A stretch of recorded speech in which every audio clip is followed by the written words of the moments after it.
Hello, everybody. This is Anna Karenina by Leo Tolstoy. Part 2, Chapter 26. The relations of Alexei Alexandrovich seemed to undergo no outward change. The only difference consisted in the extra amount of business which he took upon his shoulders. Early in the spring he went abroad, as he usually did, to rest himself at the water cure after the fatigues of the winter. He returned in July and resumed his duties with new energy. His wife had taken up her summer quarters as usual in the country, not far from Petersburg. He remained in the city. Since their conversation after the reception at the Princess Tverskaya's, there had been nothing more said between them of jealousies or suspicions. But the tone of raillery habitual with Alexei Alexandrovich was very useful to him in his present relations with his wife. His coolness increased, although he seemed to have felt only a slight ill will towards her after the conversation of that night. It was only a cloud, nothing more. He seemed to say, "You've not been willing to have an understanding with me, so much the worse for you. Now you must make the first advances, and I, in my turn, will not listen to you." And he bore himself towards his wife, and thought, at least, very much in the way of a man who, in his rage at not being able to put out a fire, should say, "Burn, then, so much the worse for you."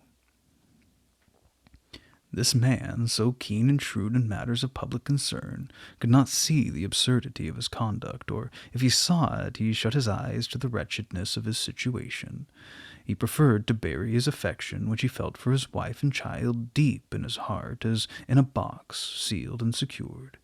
And he assumed towards the child a singularly cold manner, speaking to him always with, "Ah, young man," in the same ironical tone that he used towards Anna. Alexei Alexandrovich thought and declared that he had never had so many important affairs as this year, but he did not confess that he had himself brought them about in order to keep from opening his secret coffer which contained his sentiments towards his wife and his family, and his thoughts concerning them, and which grew more and more troublesome the longer he kept them out of sight.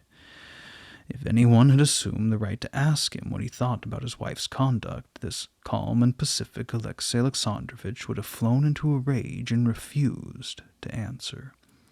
And so his face always looked severe and stern whenever anyone asked for news of Anna. Alexei Alexandrovich did not wish to think about his wife's conduct, and therefore he didn't think about her. The Karenin's summer dacha was at Peterhof, and the Countess Lydia Ivanovna, who always spent her summers in the same neighborhood, kept up friendly relations with Anna.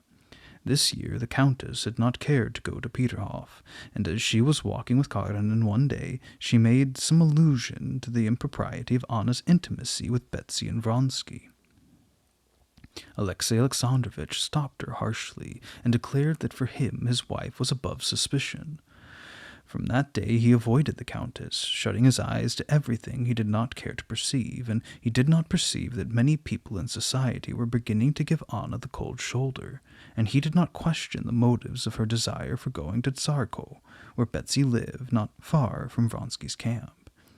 He did not allow himself to think about this, and he did not think, but in spite of all, without any proof to support him, he felt that he was deceived. He had no doubt about it, and he suffered deeply. How many times in the course of his 8 years of married life had he not asked himself as he saw shattered homes, how did this ever happen? Why don't they free themselves at any cost from such an absurd situation? Now the evil was at his own door, but not only did not dream of extricating himself from his own trouble, but he would not even admit it, because he was horrified at the terrible and unnatural consequences which would result. Since his return from abroad, Alexei Alexandrovich had gone twice to visit his wife in the country, once to dine with her, the other time to pass the evening with some guests, but without spending the night as been his custom in previous years.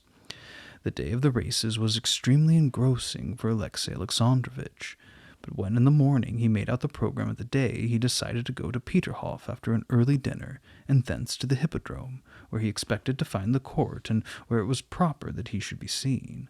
For the sake of propriety also, he resolved to visit his wife every week. Moreover, it was the middle of the month, and it was his custom at this time to place in her hands the money for the household expenses. Using all his willpower, he allowed his thoughts about his wife to take this direction, but beyond this point he would not permit them to pass. His morning had been extremely full of business. The evening before, he had received a pamphlet written by a traveler who had won great renown by his explorations in China, and a note from the Countess Lydia, begging him to receive this traveler, who seemed likely to be, on many accounts, a useful and interesting man. Alexey Alexandrovitch had not been able to get through the pamphlet in the evening, and he finished it after breakfast. Then came petitions, reports, visits, nominations, removals, the distribution of rewards, pensions, salaries, correspondence, all that workaday labor, as Alexey Alexandrovitch called it, which consumed so much of his time. Then came his private business, a visit from his physician and a call from his steward.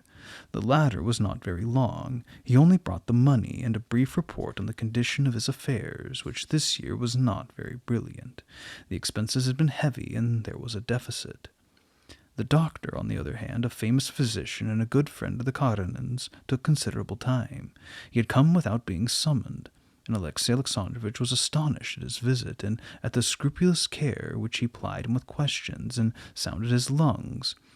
He was not aware that his friend, the Countess Lydia, troubled by his abnormal condition, had begged the doctor to visit him and give him a thorough examination. "Do it for my sake," the Countess said. "I will do it for the sake of Russia, Countess," replied the doctor. "Admirable man," cried the Countess. The doctor was very much disturbed at Alexey Alexandrovitch's state. His liver was congested, his digestion was bad, the waters had done him no good. He ordered more physical exercise, less mental strain, and above all, freedom from vexation of spirit. But this was as easy as not to breathe. The doctor departed, leaving Alexey Alexandrovitch with the disagreeable impression that something was very wrong with him, and that there was no help for it. On the way out, the doctor met on Karenin steps his old acquaintance, Herein, who was Alexey Alexandrovitch's chief secretary. They had been in the university together, but though they rarely met, they were still excellent friends. The doctor would scarcely have spoken to others with the same freedom that he used towards Herein. "How glad I am to have been to see him. He's not well, and it seems to me— What is it?" "I'll tell you," said the doctor, beckoning to his coachman to drive up to the door. "This is what I say," and taking with his white hand the fingers of his dogskin gloves, he stretched it out. "Try to break a tough cord, and it's hard work, but keep it stretched out to its utmost tension and touch it with your finger, it breaks. Now, with his too sedentary life and his too conscientious labor, he is strained to the utmost limit, and besides, there's a violent pressure in another direction," concluded the doctor, raising his eyebrows with a significant expression.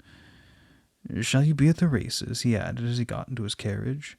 Yes, certainly, but it takes too much time," he said, in reply to something that Herein said and which he did not catch.